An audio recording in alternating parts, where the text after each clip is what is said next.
திட்டமிட்டு யாரோ செய்கிறாங்க. ஆளுநர் பேசியதற்கும் இது மாதிரி ஒரு சம்பவம் நடந்துவிட்டதற்கும் ஆளுநர் கல்விக் கொள்கை பற்றி விமர்சித்து சொல்லியிருக்கார். இப்படி ஒரு சம்பவம் நடந்ததற்கும் ஏதோ ஒரு பின்னணி இருக்கு. அதை அறிந்து புரிந்து அரசு உடனடியாக நடவடிக்கை எடுத்திருக்கிறது. உடனடியாக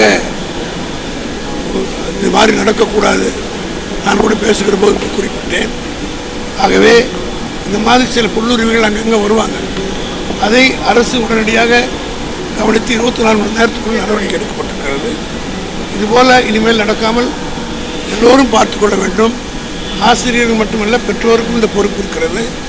இதுபோல் எங்கேயாவது நடந்தால் உடனடியாக, ஏன்னா அரசு கவனத்துக்கு வராமலே கூட சில இடங்களில் நடக்கலாம். இதுபோன்று வருகிற போது கடுமையான நடவடிக்கை அரசு எடுக்கும் என்பதை இன்றைக்கு துறையின் செயலாளருடைய அறிக்கையும் அமைச்சருடைய பேட்டியும் சொல்லியிருப்பதை பார்க்கிற போது நிச்சயமாக இது போன்ற சம்பவங்கள் இனிமேல் தமிழ்நாட்டில் நடக்காது என்பதை உறுதியாக நம்பலாம்.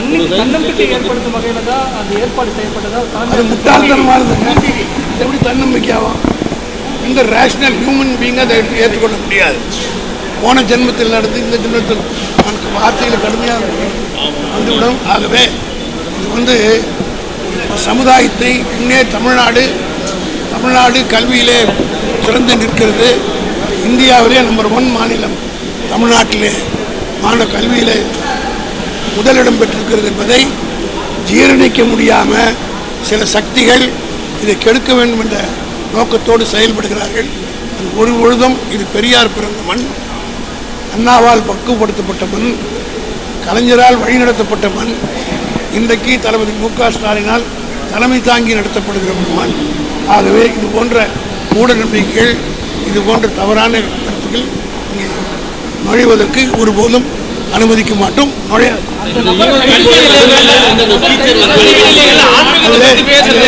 ஒரு கேள்வி கேட்கிறாங்க. இதே இடத்துல கல்வி நிலையங்கள்ல ஆன்மீகத்தை பற்றி பேச என்ன தவறுன்னு ஒரு கேள்வி கேட்கிறாங்க. பேசக்கூடாதுங்க. நான் முதல் ஆட்சிக்கு வந்தவுடன் கவர்மெண்ட் ஆஃபீஸில் இருக்கிற எந்த கடவுளுடைய படமும் இருக்கக்கூடாதுன்னு எடுத்து உத்தரவு போட்டதுதான் திமுக. அதனால் ஆன்மீகத்துக்கு அப்போ வெளியில் பிரச்சாரம் பண்ணுறதுக்கு அவங்களுக்கே பலவீனமா? அங்கே தான் போய் சொல்லணுமா? ஆன்மீகத்தை அதற்கென்று ஃபோரம் இருக்குது, அது தனியாக போட்டு நீங்கள் சொல்லலாம். கல்வி நிலையத்தில் என்பது ஒரு காலம் அனுபவித்து இது செக்குலர் ஸ்டேட்டு. அதனால தான் அண்ணா வந்த உடனே முதல் ஆட்சிக்கு வந்த உடனே கவர்மெண்ட் ஆஃபீஸில் எந்த படமும் இருக்கக்கூடாதுன்னு சொல்லி போட்டார். அந்த வழி வந்து தான்